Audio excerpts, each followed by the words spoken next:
بسم الله الرحمن الرحيم الحمد لله رب العالمين والصلاة والسلام على سيدنا محمد سيد المرسلين وخاتم النبيين وعلى آله وأصحابه الطيبين الطاهرين ومن اتبعهم بإحسان إلى يوم الدين.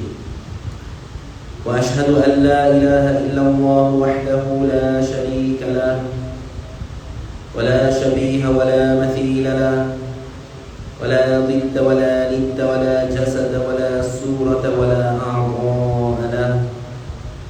كان الله ولا مكان فهو الآن على ما عليه كان.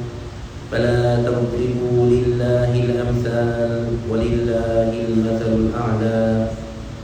تنزه ربي عن الجلوس والقعود وعن الحركة والسكون وعن الاتصال والانفصال.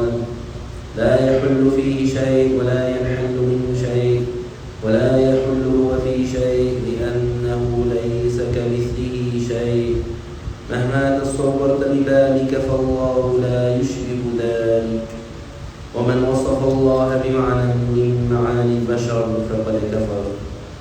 وأشهد أن سيدنا وعظيمنا وقائدنا وقرة أعيننا محمدا عبد الله ورسوله ونبيه وصفيه وحبيبه وخليله. أرسله الله هدى ورحمة للعالمين هاديا ومبشرا ونذيرا وداعيا إلى الله بإذنه سراجا وهاجا وقمرا منيرا. اللهم صل وسلم وعظم وأنعم وأكرم على هذا النبي الكريم كلما ذكره الذاكرون وغفل عن ذكره الغافلون. الصلاة والسلام عليك يا سيدي يا رسول الله. الصلاة والسلام عليك يا سيدي يا حبيب الله. الصلاة والسلام عليك يا سيدي يا عظيم الجاه. I praise Allah, I glorify Him and I thank Him for all the blessings that He gives without Him being obligated to give anything. And I ask Allah Ta'ala to raise the rank of our beloved Prophet Muhammad Sallallahu Alaihi Wasallam and to protect His Muslim nation. I testify that no one deserves to be worshipped except Allah Ta'ala, the one without a partner, the one without an equal, the one without a similar, the one who is unlike anything in the universe and nothing in the universe is like Him. He has no father, no mother, no sister, no brother, no son, and no daughter. He exists without time and place because He is the creator of time and place. He does not reside above the throne like the Christians say, and He is not attributed with fatigue like the Jews say. Our Lord is glorified beyond any imperfection that the non-Muslims attribute to Him. Whatever you imagine in your mind, Allah Ta'ala does not resemble that. And whoever attributes an attribute of the creations to Allah is not a Muslim. And I testify that Muhammad Sallallahu Alaihi Wasallam, the son of Abdullah, the son of Abdul Muttalib, the son of Hashim, the son of Abdul Allah, and His final prophet and messenger, sent to all humans and jinn, and He is truthful about everything He conveyed of the revelation. Thereafter, we remind ourselves to have the sincere intention for the sake of Allah in attending this session of Islamic knowledge.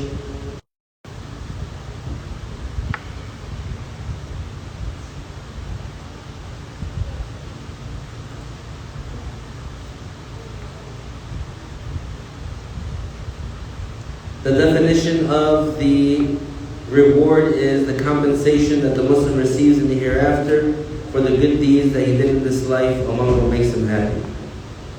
An example of the reward that is guaranteed to the righteous Muslim in the grave is that his grave is expanded approximately 105 feet by 105 feet, and his grave is illuminated with a light similar to the light of the full moon, and the fragrance of paradise will be present in the grave.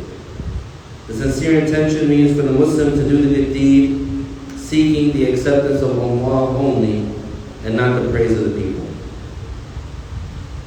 So, like we usually do, we ask some questions, some review questions that are based in the previous class. So anybody who knows the answer, they may raise their hand, and then I'll call on them, and then they can say the answer. And for the virtual people, if they want, they can type the answer. So, first case here is, if the prayer time comes in and then the woman gets her period, does she have to make up that prayer?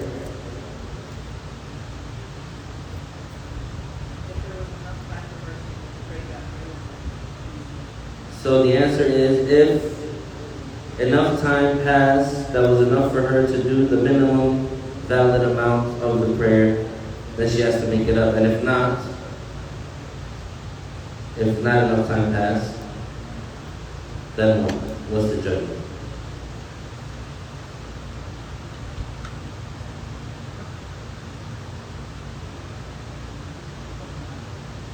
Huh? She doesn't have to, that's correct. And the way that the rules in Islam work is like that. If it says, if enough time passed for her to be able to do the minimum valid amount of the prayer, that she has to do it, that she has to make it up, then the opposite will also be true. Right?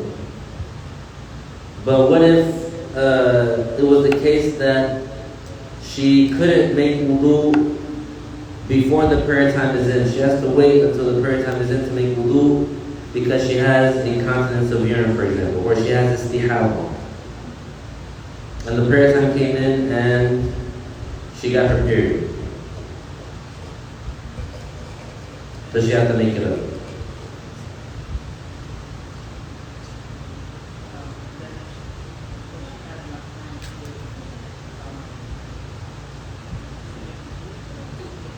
The purification, yes. Correct. So again, the answer is, if enough time passed, that would be enough for her to do the purification and the prayer, and then she got her period, then she has to make it up. And if not, then she doesn't have to make it up. All right. Next question is, if, let's say, her period ends, and there's a prayer time, she's in a prayer time, and her period ends. Does she have to make up that prayer? Does she have to pray that prayer when her period ended? Somebody else.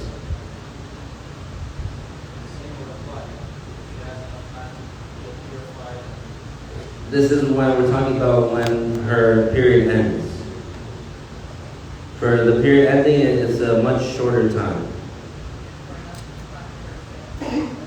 Enough time for her to say Allahu Akbar. So if her period is over and she's inside of a prayer time, then she asks herself, is the amount of time left for this prayer time, is it enough time for me to say Allahu Akbar? If the answer is yes, then she has to make that prayer up. And does she have to make up any other prayer? If it's a combinable prayer, she has to make it up. What's an example of a combinable prayer? Like Dhuhr and Asr. So let's say that 1 minute before Fajr ended, her period was over. Does she have to make up Fajr and Isha? No. Correct. Just ask, throwing in special question.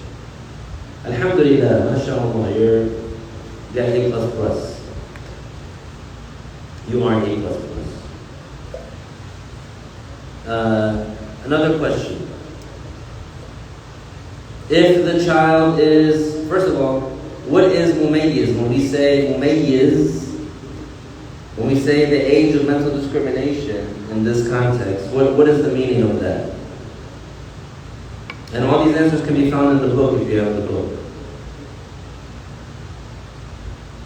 What is the age of mental discrimination? What's the definition of that?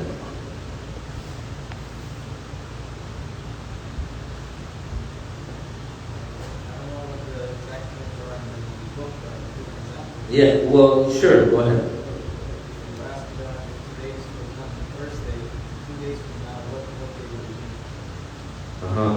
So, yeah, and sometimes the scholars, they do that as well, which is that instead of giving a definition, they would mention an example so that through the example it is defined. But yes, so the child who has the capacity to reason and discern and understands when addressed and responds adequately. So if you ask a child, so what day is today, Babash? What day is it today? Saturday. Yeah. 2 days from now, what day would it be? Monday. See? So he's mentally discriminant. And how old are you now?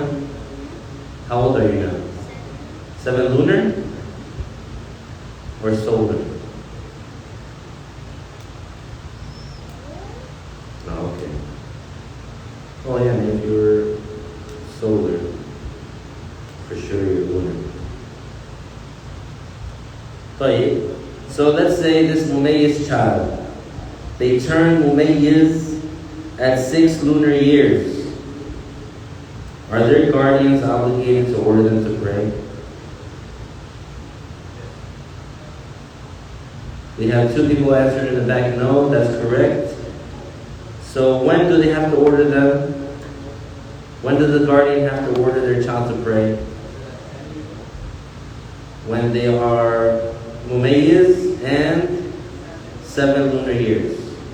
And how do they order them? The scholars, they mention a specific way. It's in the book too.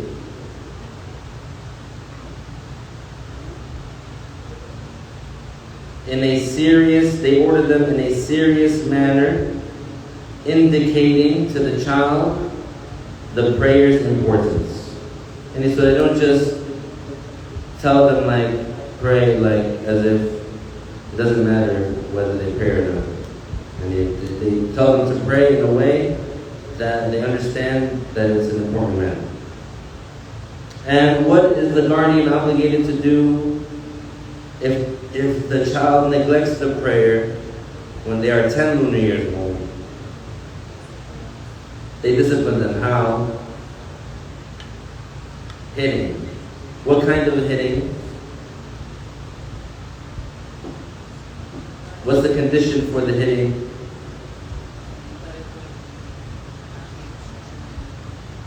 That it not be abusive. That it not be in an abusive way that causes harm. So they can't, for example, gouge out the kid's eyes. They can't burn cigarettes on them. They can't break their bones. They can't give them black eyes. SubhanAllah. Some people, they abuse children. They don't do that. What was that? And also added to that is that the hitting would yield the desired result. That by that disciplining, the child would in fact listen and pray. Because otherwise, then what is the judgment? Even if you discipline them, they're not going to listen. What's the judgment there? You can't. You don't hit them. You guys got that?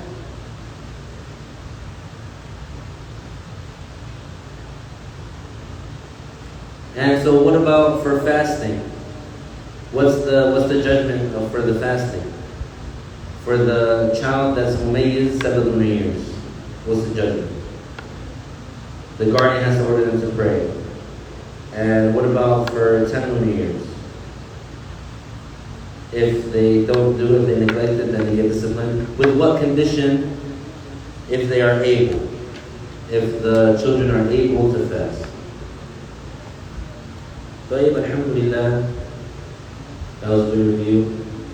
So we're going to continue on page 66, at the bottom of page 66 of the Lucid Word. if you don't have your copy with you, I suggest you keep it with you, and you get a pen and you write down some extra details and stuff like that.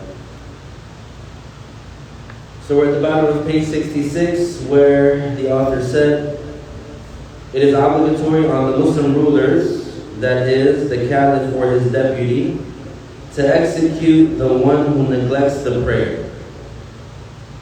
They are executed after warning them that they will be killed if they neglect praying until the primary time of prayer and its secondary time, originally offered to the excused person, expires, provided there is such a period for that neglected prayer."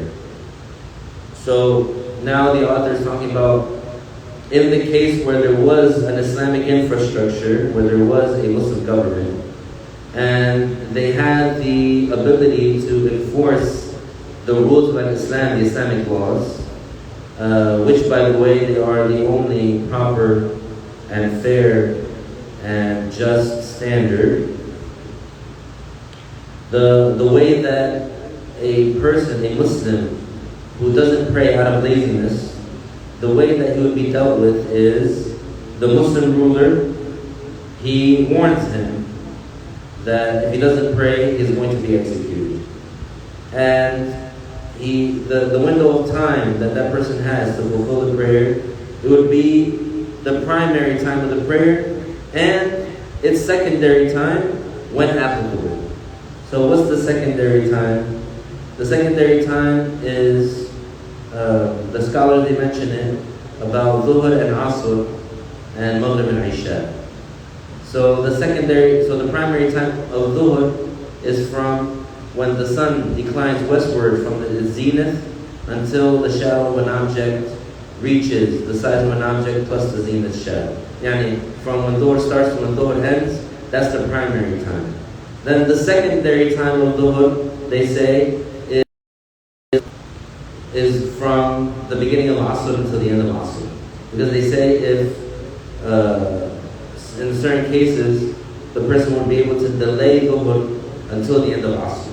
So, if it was the case that this person, let's say, he was told specifically by the Muslim ruler, warning them, if you don't pray, it's Dhuhr time right now. If you don't pray, by the time Asr is over, you'll be executed. So then the Muslim ruler or his deputy would have this person, will watch this person, and to make sure that they pray. If they don't, when Asr is over, then he gets executed.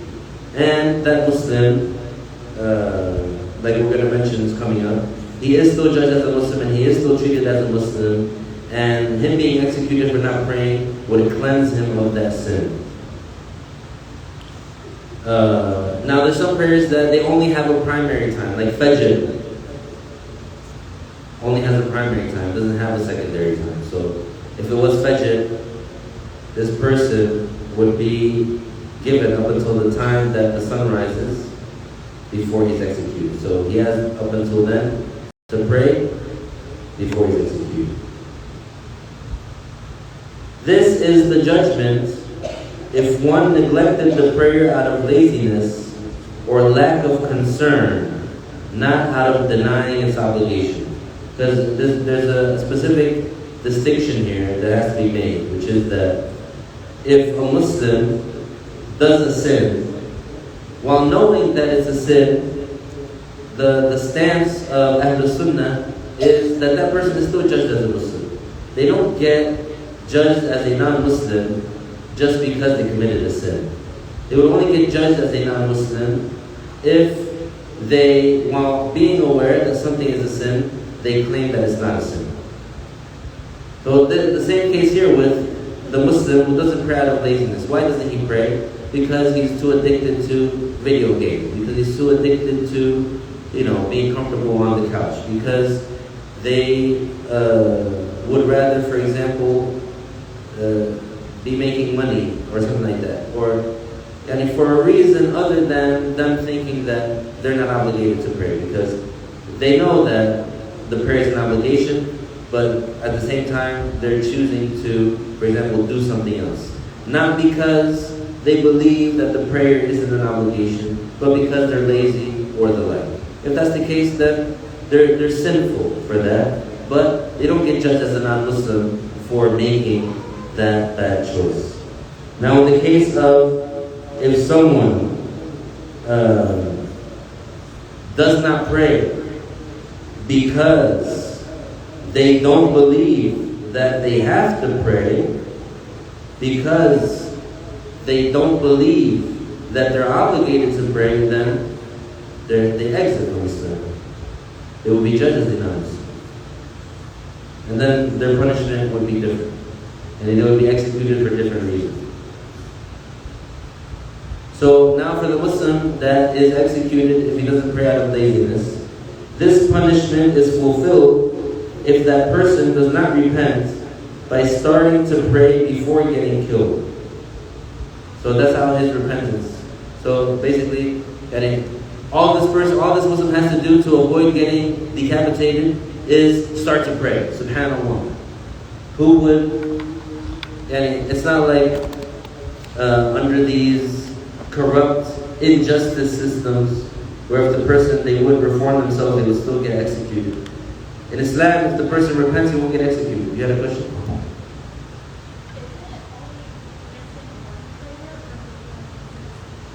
Only one, yeah. Meaning that, well, so I like how you asked that question, and I think that there is some background and context to be done. So, in Islam, the only way that a person can be convicted of one of these punishments, and one of these punishments be carried out, the only way that can happen is two ways. Number one, the person confesses on their own. And number two, there has to be witnesses, trustworthy witnesses, that witness this person doing the sin. So, if a person, behind closed doors, they don't pray, who's going to know? Besides them and besides the angels that are documenting, and of course Allah knows everything. This person is not going to walk into the Muslim courthouse and say, hey, I don't pray, because he doesn't want to get executed.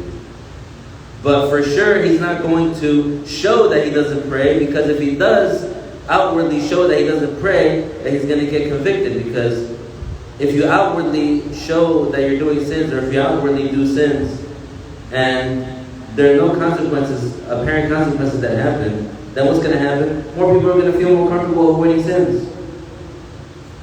I guarantee you that there are so many Muslims that they wouldn't run a red light, but they'll miss the prayer. Because they have their ways of thinking has gone topsy-turvy. It's gone backwards. Guarantee you that they won't drive around without their car having insurance. And if you even suggest that notion, they might be so shocked, but they miss a whole day's worth of prayers. They only do that. And the fact is that the Islamic law, and the rules and the judgments that were revealed by the Creator of the universe, they are more deserving of being followed and enforced than the man-made laws. That's just a fact. And so basically, the reason I'm saying that is because nobody who hears this judgment and hears that if a Muslim, for example, gets convicted of not praying out of laziness, then he would be given the opportunity to repent, and if he doesn't, then he gets executed. Nobody can point the finger or blame or criticize Islam when they kill people and they do things to people unjustly, and they do sicker things to people.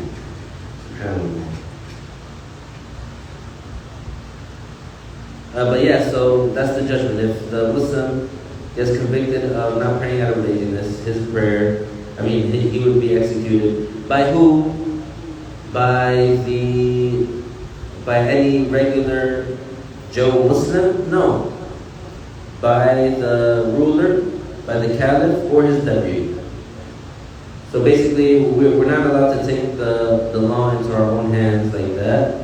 And if a Muslim in privacy, he misses a prayer out of laziness, he just repents and prays it, and that's it.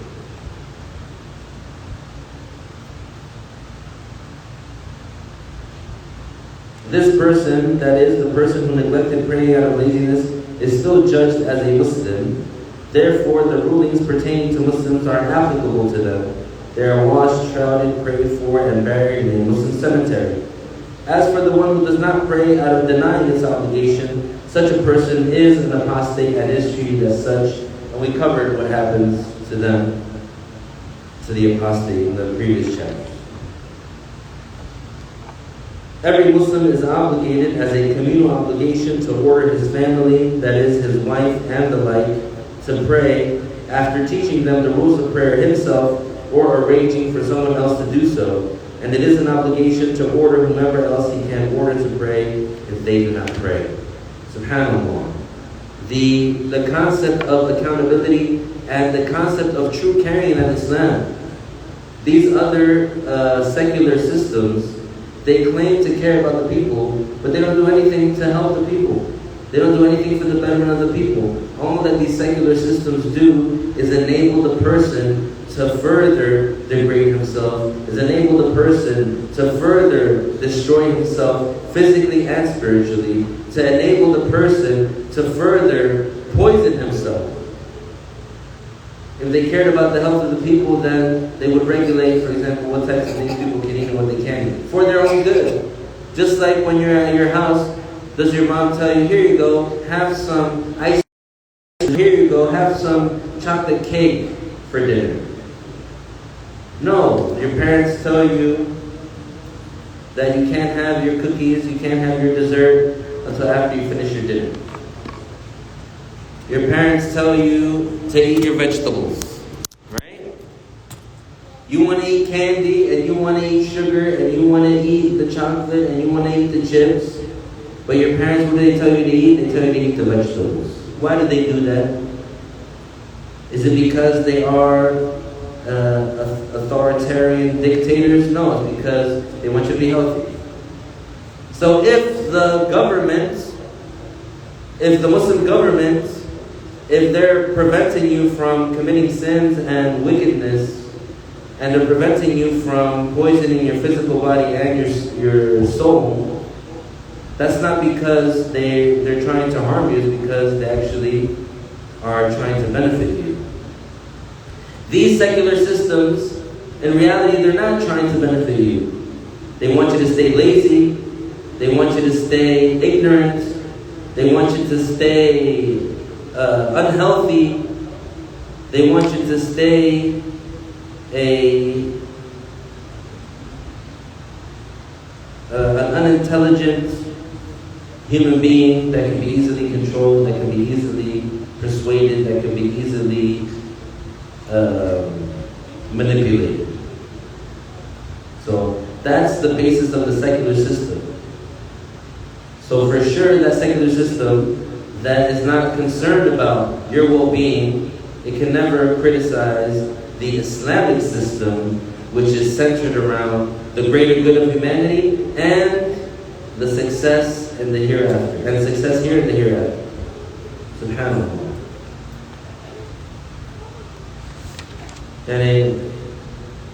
So we're obligated to order our families to pray. And anybody else, we can. We're obligated to order our families to pray, and anybody else, we can. SubhanAllah. Because the way that evil and corruption spreads is by the inactivity of the good. The way that evil and corruption spreads is the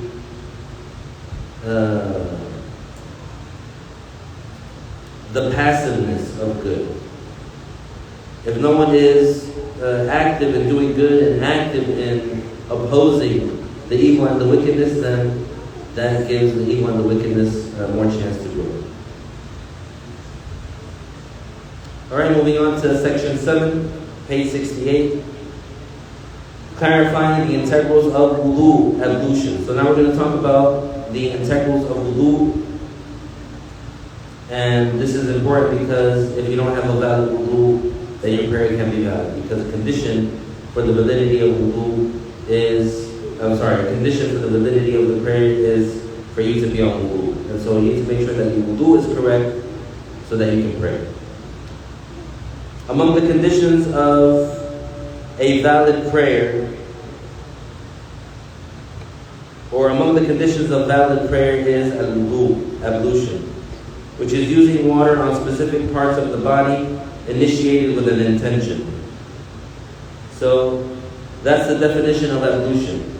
So if I ever ask, what is the definition of wudu, then you say, using water on specific parts of the body initiated with an intention. That's the definition. So its integrals are 6. And remember we defined an integral. We said that an integral is something that is a component of the act without which the act itself would be invalid. A part of the act, an actual piece of the action that you're doing, that if you left it out, it wouldn't be valid. So these are the 6 things when you're making wudu that if you leave any of them out, your wudu won't be valid. The first is the intention of purification for the prayer in one's heart, or any other valid intention, like intending, I am now making wudu, or the obligatory wudu, or intending to make permissible that which requires ablution, like intending to make prayer or touching the Quran permissible for them. So these are examples of the valid intention. When we're going to insert our intention into our heart, what do we intend or what do we say? Because we're not saying anything with our tongue, rather it's just something that we're thinking in our heart. And it's something that happens fast, and it's something that does not require the visualization of a phrase in the heart. So, one example of that is, I am now making wudu. So this is a valid intention. I am now making wudu is a valid intention. Also, I am now making the obligatory wudu. That's a valid intention. Or, I am now intending to make permissible something that requires wudu. What's an example of that? Like holding the Quran. Like making tawaf around the Kaaba. You have to be on wudu for that. So the person says, I intend to make permissible making tawaf around the Kaaba, then this is considered to be a valid intention. It is not sufficient for one to utter the intention with one's tongue without having it in one's heart, nor is it sufficient to intend performing purification only. So basically, if the person just says out loud, I intend to make wudu, but he had nothing in his heart, this isn't enough. And it is also not enough if the person had in his heart, I intend to make purification. So what this means is that the way that the intention works is that it's something that is present inside your heart. So it's not words that you say, and it's not something that you have to visualize and imagine in your heart. It's just something that's there. Something that you're conscious of, something that you're aware of, something that's present there. What does that mean? Let's take an example. If you were, let's say, sitting on a chair, sitting on the sofa or whatever in the living room, and all of a sudden you got the urge to make a sandwich. And once that happens, and you decide that that's what you're going to do, what do? You get up and you go to the kitchen. But before you get up and go to the kitchen, you don't say to yourself, I now intend to go to the kitchen and take out the bread and take out the cheese and take out the lettuce and take out the salami to make a sandwich. It's just something automatic that happens and that you do because That's what the intention is. Why did you go to the kitchen? Why did you get up from the couch? What was your intention? What is the thing that you were directing yourself towards? It was to make the sandwich. So that's the intention. So same thing with when you're in front of the sink, or when you're going to wash your face to make wudu. What are you doing it for? So that you can pray. What is that called? That's called wudu. What are you doing? You're doing wudu. The intention must occur when washing one's face, that is, when washing the first part of the face, not before or after that. So that thing has to be present in your heart already when the water touches your face. That's basically what it means. So again, let's take our example. You were in your room and you know that the prayer time was in and you wanted to pray. So now that's when you have the intention that you're walking towards the bathroom because you're going to make wudu. So that intention's already there. As long as between the time that you made the intention enter your heart and the time that you started washing your face, as long as that intention is still there, that's valid.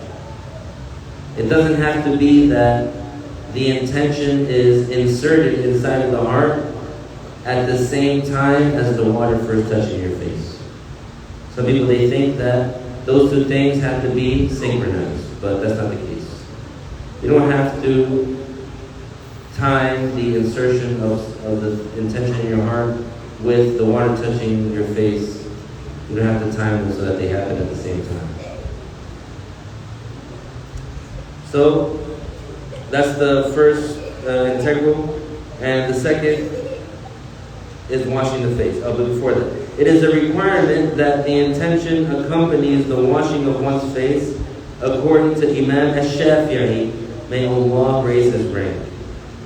According to Imam Malik ibn Anas, may Allah raise his rank, it suffices if the intention was made a short time prior to washing one's face. Now, what does that mean? That means that for some people, they might struggle with this issue, with understanding what it means that they can make the intention prior, and that as long as the intention is still present in their heart when they first wash their face, that it's valid. Some people might have an issue with that, and so they can. The Shaykh here mentioned the saying about Imam Malik, which says that if you did it before, if let's say you inserted the intention in your heart before you started washing your face, and then between the time that you did that, between the time that you inserted the intention and the time that you actually put water on your face, your heart became void of any intention, it's still valid, as long as it was a short time.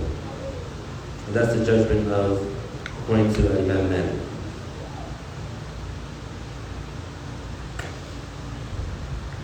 The second integral is washing what is apparent of the whole face once.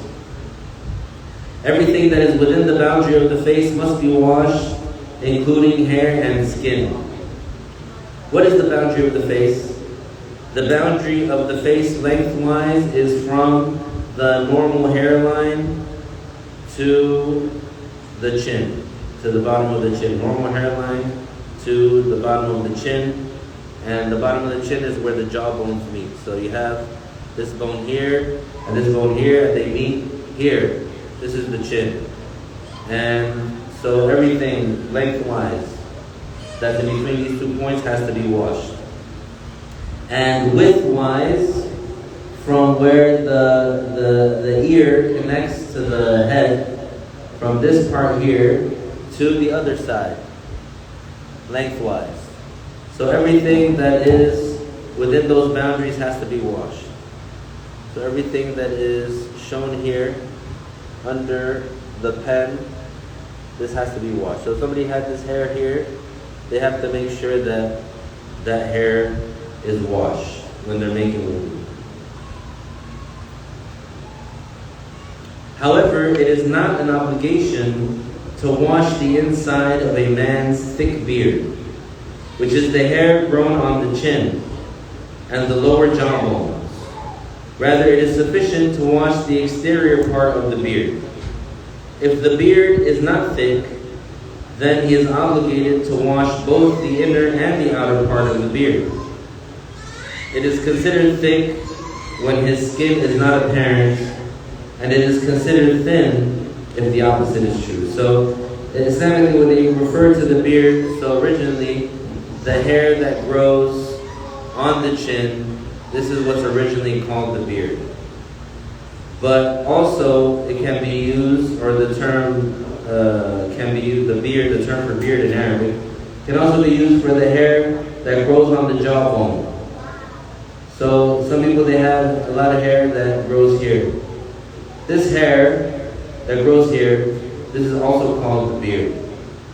So this hair that grows here, it's on your cheek almost, and yeah, it's right here. And this is part of the face. So do you have to make sure that the water goes in through the hair and touches the bottom and touches the skin that hair is covering? The answer is, if it's considered thick, then you don't have to make the water reach the inner part of it. You don't have to make the water touch the skin that is covered by that hair. And if it's thin, then yes, you do. You have to just make sure that the water touches the skin that is covered by that hair. So how do we determine whether it's thick or thin? Easily, the scholars, they gave a good gauge. If you were to sit with that person, having a conversation, if you were to sit with that person having a conversation, at the distance that you would normally sit when you're having a conversation with someone. When you're having a conversation with someone, there's a certain distance. You're not like all in their face. You're at a certain distance when you're talking to someone. If at that distance where you're having a conversation with someone, you can see the skin under that hair, then it's considered a thin beard. If when you're having a conversation with that person, you can't see the skin under that hair, then it's considered that they have a thick beard. That's pretty easy. The third integral is washing once the hands and forearms up to and including the elbows, where the upper arm and forearm join, and what is on them. That is hair, even if thick, nails, growths, cracks, and scabs.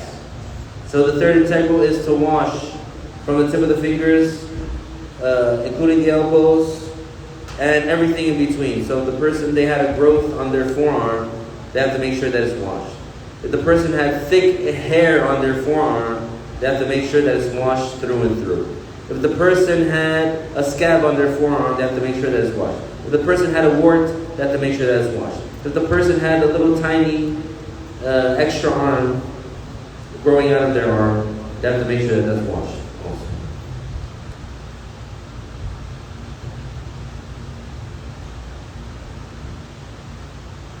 The fourth integral is wiping the head or part of it once, even if the part is hairless.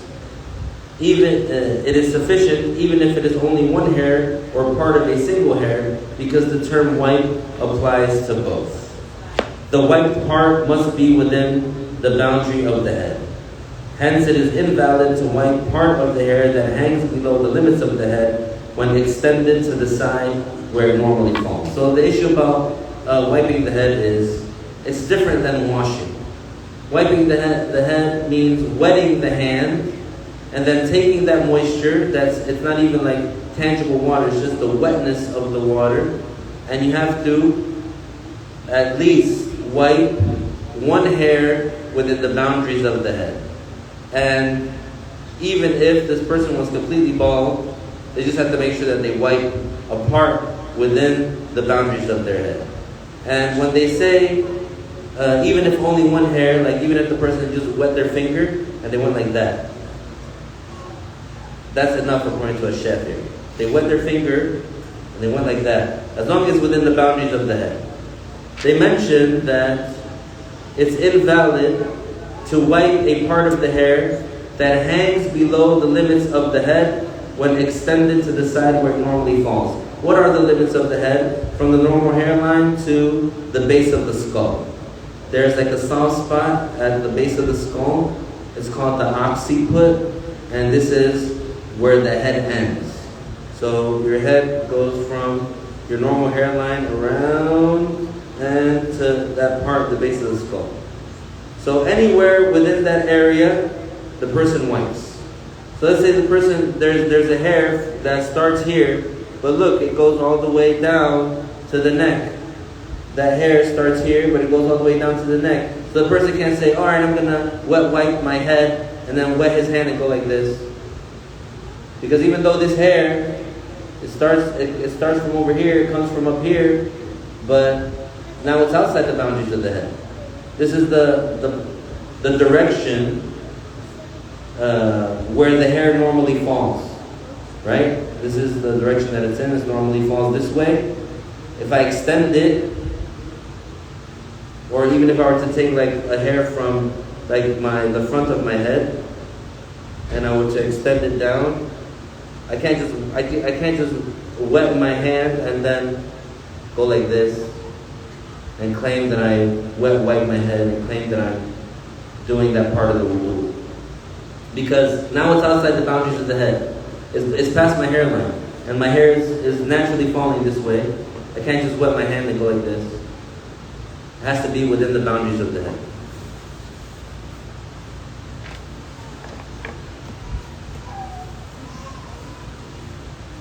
But the fifth integral is washing the feet.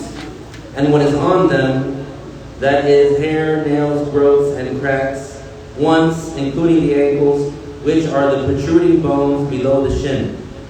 This is true if one is not wearing khuf, where in such a case the obligation is either washing one's feet or wiping one's footgear khuf if its requirements are satisfied. So originally, the Muslim, he has to wash his feet, including his ankles.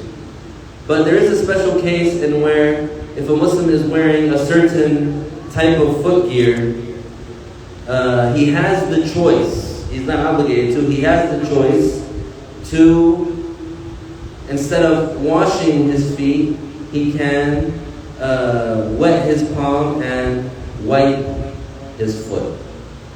And this is in the case of the khuf. Now, before talking about the case of the khuf, when washing the feet, the person just has to make sure that the water runs on the whole entire foot, including the ankle. And some people, they don't take care of washing up to their ankles, and some people also, they don't take care of washing their heel. And the Prophet ﷺ, he warned severely against falling short in washing the feet properly.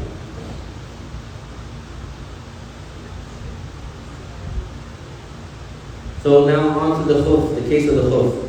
Basically the khuf, it has 5 requirements, and if those requirements are met, then you don't have to wash your feet, you can just wet your hand and wipe over them. The requirements are for the footgear to be pure. So the actual thing, the actual material that the footgear is made of, it has to be pure. It can't be like pig skin or dog skin.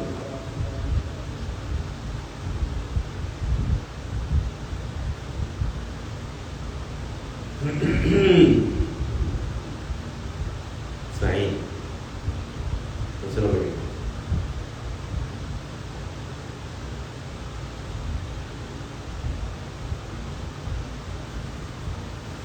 The material that the khuf is made of cannot be made of pig skin or dog skin.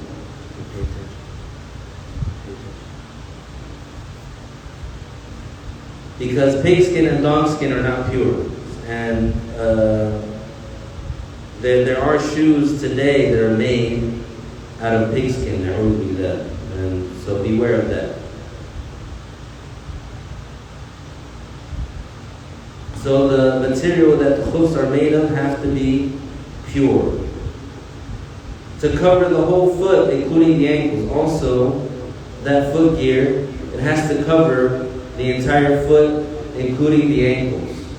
And it has to cover the entire area that the person has to wash when they make wudu.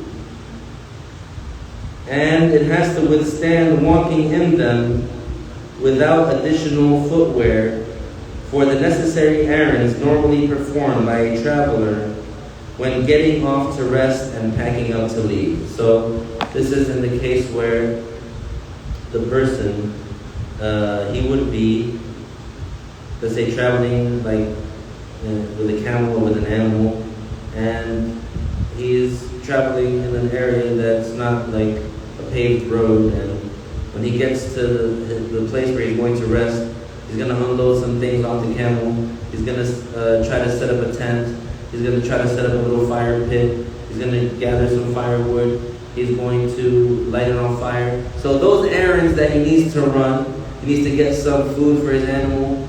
He needs to get some food for himself. These errands that he does, if that footgear can withstand running those errands, like walking on them to do those things, and without the footgear getting ripped or torn, etc., then this is a condition.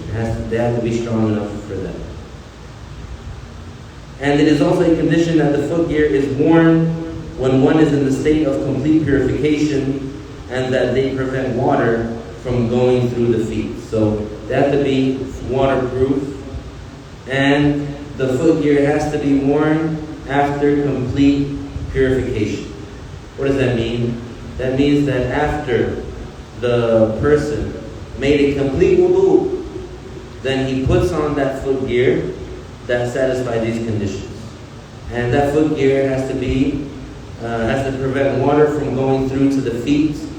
If you were to take some water and pour it right onto the front part of it, it wouldn't go through. It wouldn't go through, and it wouldn't wet the inside.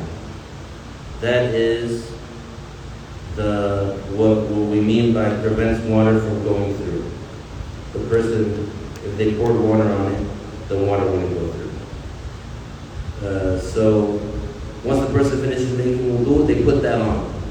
Now what happens is that if this person breaks his wudu after that, he's wearing the footgear after he made complete wudu, and afterward, and he goes about his day. So he's in his footgear and he's going through his day, and then he breaks his wudu.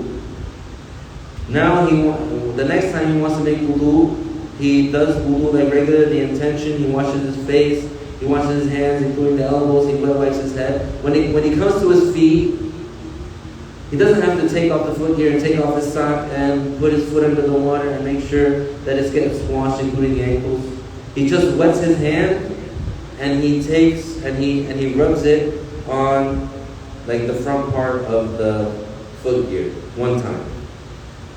He doesn't do it, he doesn't excessively do it, and he doesn't he doesn't wash it. He just wets his hand and he rubs the front of it. And that's it. Both of them, for both feet. And now he can pray. But he has to keep them on. He can't do that and then take them off. If he takes them off, then what does he have to do now? He has to wash his feet. Because he already did the rest of the wudu. He has to wash his feet. And he can do that, he can continue doing that for up to 24 hours if he's not traveling. And if he is traveling, for 3 days and 3 nights. Clear on that? And that timer begins from when he broke his wudu. Any questions about the khuf before moving on? The sixth integral, yani al-wudu, is to fulfill these integrals according to the above mentioned order, i.e. by starting with washing the face, accompanied with the valid intention, then washing the hands and forearms, then wiping the head, and then washing the feet. And that is the minimum obligatory wudu. And there are many sunnahs, inshallah, we'll mention some of them in the next class. But today, I also wanted to talk about something very important, which is an important date that is coming up soon. That is a date filled with many lessons and many blessings. But also some tragedy and calamity. And I wanted to talk about two of those things today, and so that we can take the lessons from it and we can benefit from that. So as you know, the first day of the new Hijri year, the first of Muharram, was on August 9th, and so the 10th of Muharram will be on Wednesday. And that is an important day. And that is a day that many things have occurred on that day, and many lessons can be learned from things that happened on that day. There's two significant things that the Muslims remember when talking about the 10th of Muharram. And number one is what is mentioned in the hadith, that the Prophet ﷺ, he came to Al-Medina, and he was told, or it was told to him that the Jews were fasting. They're doing the image of the fasting, because obviously, since they don't have the correct creed, whatever supposed act of worship that they do is not valid. So they were fasting supposedly, and it was told to the Prophet ﷺ that they were doing that because supposedly that was the day that Allah Ta'ala saved the Pharaoh, saved Moses, Prophet Moses alayhi salam, from the Pharaoh. And it was the day in which the Pharaoh and his army, they were all annihilated and killed. And so the Prophet alayhi salam, he told his companions that he is more deserving of being affiliated to Moses than the Jews are, and he ordered his companions to fast. So fasting the 10th of Muharram is a confirmed, recommended sunnah of the Prophet sallallahu alaihi wasallam. And the Prophet alayhi wasallam also added, إِنْ عِشْتُ إِلَىٰ قَابِلٍ لَأَصُومَنَّ التَّاسِعِ, which means if I were to live until the next year, surely indeed I will also fast the 9th. So it is sunnah for us to fast the 9th of Muharram and the 10th of Muharram. And the reason that the Prophet ﷺ, the reason that he did that is because it is something that is encouraged, and is something that is good and rewardable for the Muslim to distinguish himself from the non-Muslims. So the Prophet ﷺ, he also added the 9th because the Jews don't fast on the 9th, supposedly fast. And the story behind that, and it is true that it was on the 10th of Muharram that Allah Ta'ala saved Prophet Moses alayhi salam and the Muslims who followed him from the Pharaoh. And what occurred is, without telling the story too long, what occurred is that after a certain point in time, and after much destruction and much death occurred to Pharaoh and his followers because they did not listen to Moses. They got hit with the plagues and they got hit with different things. But after each time, Pharaoh would go back on his word, and then another calamity would happen to them, and then he would say, okay, you can go, and then he would go back on his word. But then after the final thing, which is that the firstborn of every non-Muslim would be killed, would die, then the Pharaoh, he finally let him go. The Muslims, with Moses alayhi salam, they left Egypt. And they were about to cross from the Egyptian shore to the Jordanian shore. And Allah Ta'ala ordered Prophet Moses alayhi salam to touch the water with his staff. And immediately when that happened, the sea split into 12 different paths, because there were 12 tribes of Israel, the children of Jacob, and each one had his own path. And so there were like these big giant corridors of water. Like the water like stood up like a wall, and so then the ground was dry so that they could walk on it. And they passed through. They got to the other side. Pharaoh at this point, he had already gone back on his word. He was chasing after the Muslims and Moses. with an army of 1,600,000. So he was 1,600,000 deep, heading and trailing behind the Muslims. When the Pharaoh, he saw that the sea had split and the big corridors and walls of water, he was scared. And he wanted to back out. He didn't want to continue. But the horse that he was riding saw the horse of Angel Jibreel alayhi salam. Angel Jibreel, who was in front of the Pharaoh with his horse, and the horse of the Pharaoh saw the horse of Angel Jibreel in front. And the horse of Angel Jibreel, the horse of the Pharaoh kept running after the horse of Jibreel.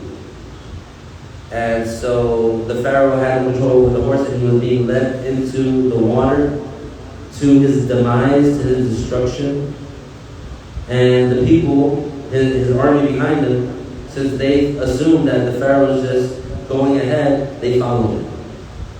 They went into the water, or they went into the sea that was split, the corridors of water around them, and then when they were all in, Allah Ta'ala made the water crash down upon them, and they were all eliminated.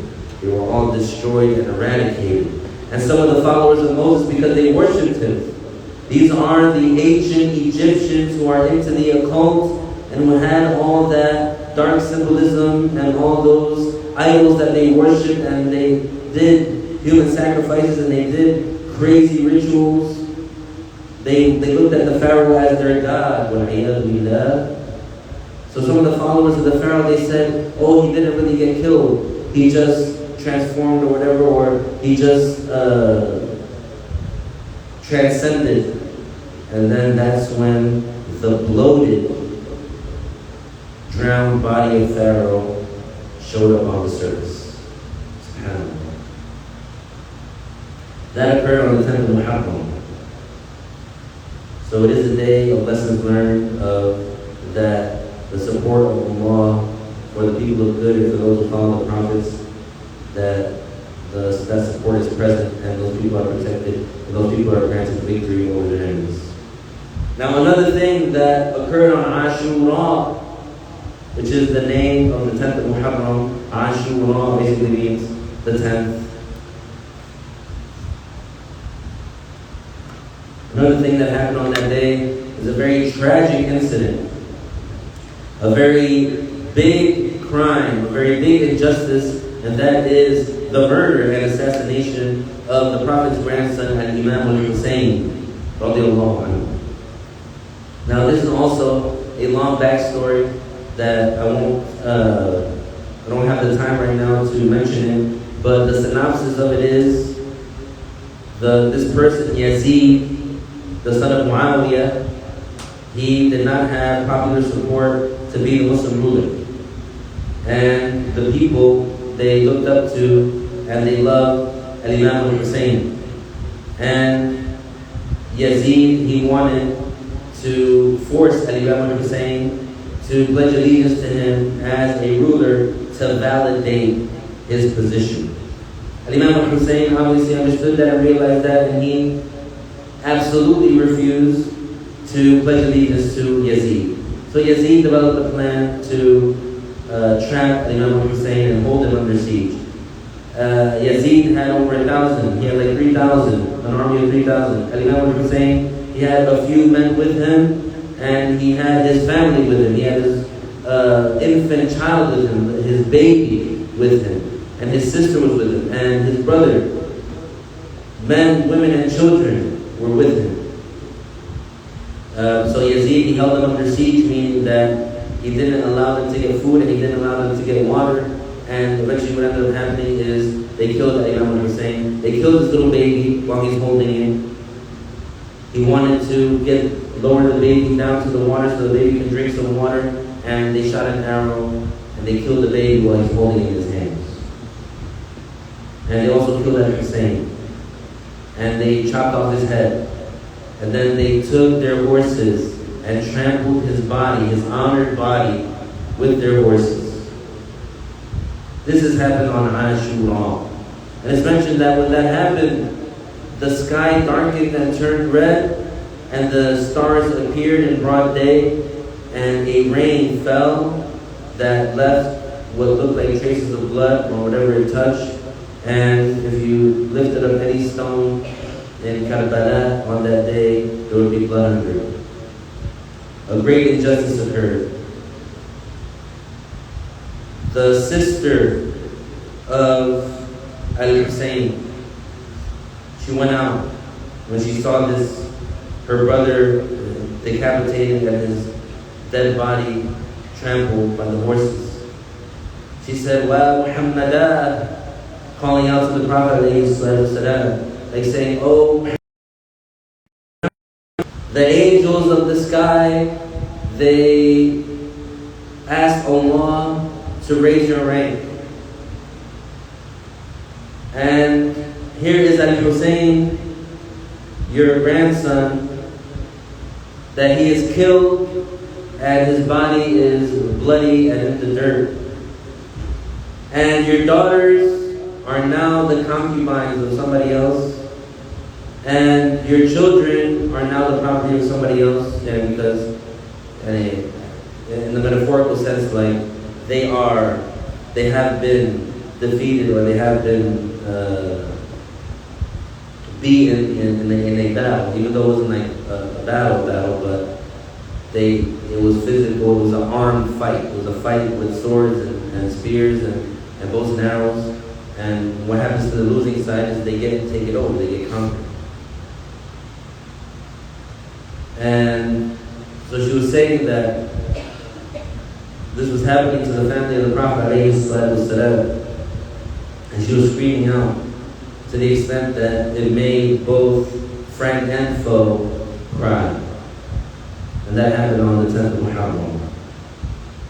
Now, as a Sunni Muslim, or the Sunni Muslim, he is saddened and he is heartbroken by the murder of Al-Imam al-Hussein. And let it be known that Al-Imam al-Hussein and Al-Imam Ali and Al-Imam al-Hassan and all of Ahlul Bayt, they are Sunni Muslims.